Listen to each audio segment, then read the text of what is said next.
चंद कदम दूर पटना में बिहार के बड़े व्यापारी की गोली मारकर हत्या।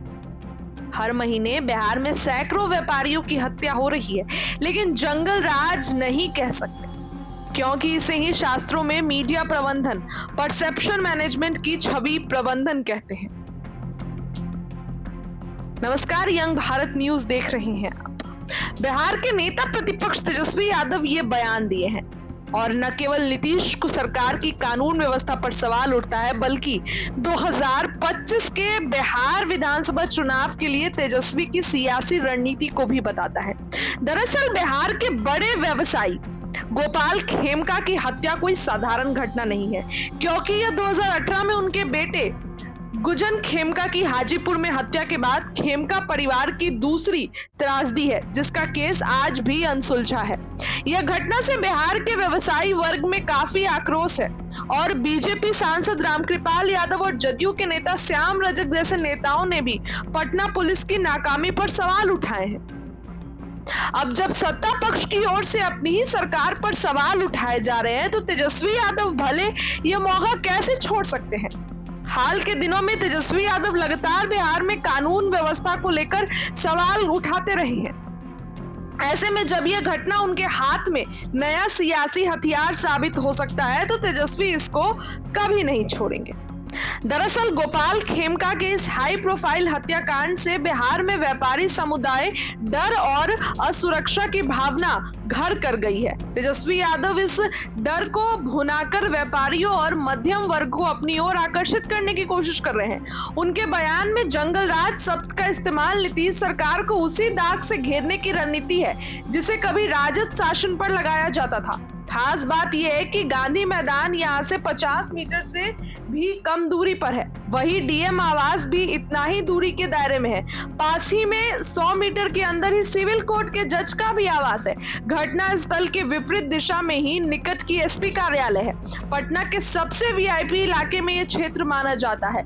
अगर यहाँ इस तरीके के असुरक्षा तरीके से वारदात को अंजाम दिया जा रहा है, तो जाहिर तौर पर बिहार के दूर दराज के क्षेत्रों में कैसी स्थिति होगी, इसका सहज अंदाजा आप लगा सकते हैं।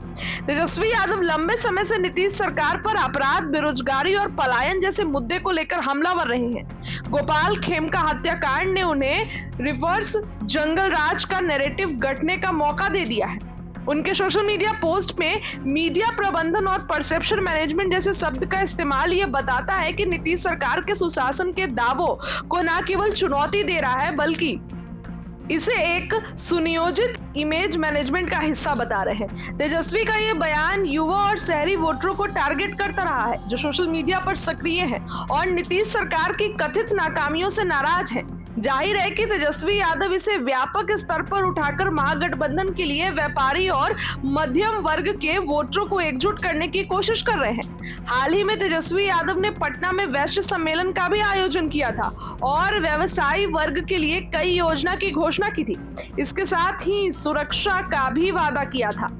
तेजस्वी यादव की रणनीति में 3 प्रमुख पहलू उभर कर सामने आते हैं। पहला ये कि तेजस्वी यादव इस हत्याकांड को नीतीश सरकार की कानून व्यवस्था की विफलता के प्रतीक के रूप में पेश कर रहे हैं। दूसरा, ये व्यापारी समुदाय की यह सुरक्षा को भुनाकर उन्हें अपने पक्ष में करने की कोशिश कर रहे हैं। तीसरा, वह जंगल राज के पुराने आरोपों को पलटकर नीतीश सरकार पर ही रिवर्स जंगल राज का थप्पा लगा रहे हैं।